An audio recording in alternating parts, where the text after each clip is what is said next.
여러분 안녕하세요. 미국 주식사랑 미주러브입니다. 주식은 항상 문제없다. 투자자의 심리가 문제다. 라는 썸네일을 가지고 미국 주식을 투자할 때 투자자의 심리를 알 수 있는 몇 가지 심리 지표들에 대한 이야기를 해보려고 합니다.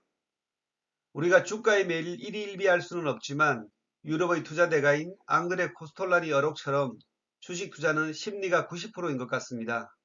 지금 같은 하락장이나 또는 반등장, 그리고 앞으로 다가올 큰 상승장에서도 투자 심리를 통제하지 못하면 주식 투자는 늘 어렵게 느껴질 수밖에 없습니다.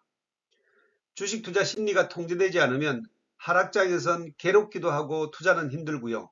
상승장에선 즐겁지만 역시 투자는 어렵습니다. 주식 자체의 문제가 아니라는 겁니다. 항상 어렵고 힘든 것은 투자의 심리였습니다.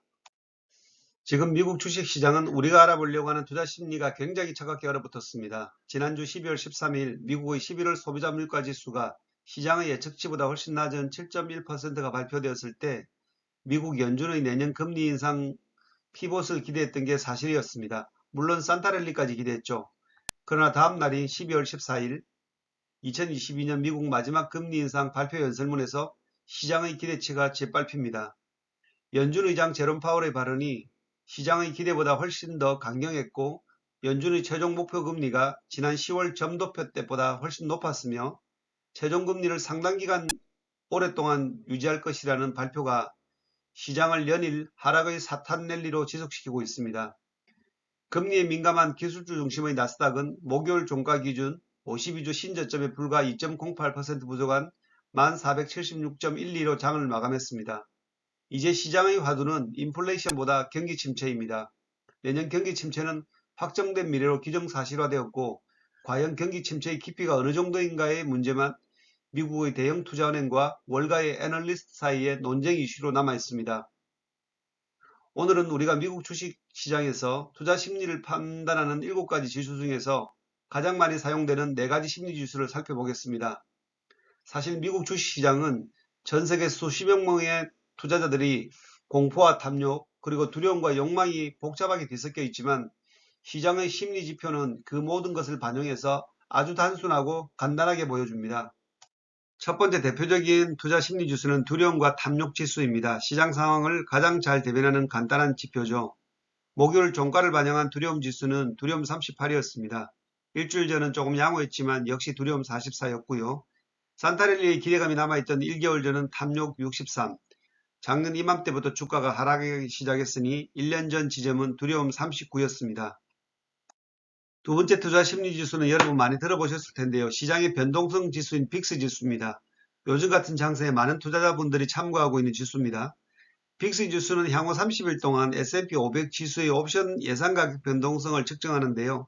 쉽게 말해서 빅스 지수는 종종 시장이 랠리를 펼치는 날에는 떨어지게 되고 시장이 폭락하게 되면 급등합니다. 핵심은 시간이 지나감에 따라서 빅스의 지수의 움직임이 강세장에서는 낮아지고 약세장에서는 높아지는 경향이 있습니다. 역시 변동성을 가장 잘 반영합니다. 세 번째 투자 심리 지수는 모멘텀 지수입니다. S&P 500과 125일 이동평균선 지수입니다. 주가 수준을 지난 몇 개월 동안의 위치와 비교를 하게 됩니다. S&P 500이 이전 125일 거래일의 이동평균선보다 높으면 긍정적인 신호고 지수가 이 평균보다 낮으면 투자자들의 부정적인 신호가 반영됩니다. 지금은 부정적인 신호인 상태입니다. 네 번째 투자 심리 지수는 풋, 콜 옵션 지수입니다. 옵션이라 하면 투자자들에게 약속된 가격과 날짜에 주식이나 지수 또는 증권을 사고 팔 수 있는 권리를 부여받은 계약입니다. 풋은 매도 옵션이고 콜은 매수 옵션입니다. 콜 대비 풋의 비율이 높아지면 당연히 투자자들은 긴장하고 있는 신호고요. 1 이상의 비율은 약세로 간주됩니다. 지금은 극심한 공포 상태인 1 이상인 상태입니다. 오늘은 미국 주식 투자에서 투자 심리를 반영하는 4대 중요 지수를 살펴보았는데요. 그런데 지수는 지수일 뿐입니다. 투자자 본인이 세워놓은 원칙과 흔들리지 않는 멘탈이 가장 중요합니다. 오늘 알아본 몇 가지 지수들도 뉴스들도 사실 과거를 대변하는 과거 지향적 자료일 뿐입니다. 결국 과거 데이터죠. 투자는 롱 포지션, 즉 매수 포지션으로 지금처럼 하락할 때마다 미래지향적으로 매수해야 진짜 고수가 하는 투자입니다. 여러분들이 미국 주식을 투자함에 있어서 개별 종목의 기업 투자가 아니라면 S&P 500 같은 추종 투자는 결국 미국의 미래 자체에 투자하는 것입니다. 미국 연준은 지난 2020년 봄에 코로나 팬데믹이라는 돌발 경제 상황을 통화 확대 정책으로 대응했고 2년이 지난 올해 초부터 통화 확대 정책의 후유증인 인플레이션을 잡기 위해 또다시 경기 침체 확정 리스크를 감수해서라도 인위적인 통화 긴축 정책을 강도 높게 추진하고 있습니다. 인위적인 통화 정책은 결국 시간의 싸움입니다. 오래 걸리지 않을 겁니다. 장기 투자에서 긴 호흡으로 해결 가능합니다.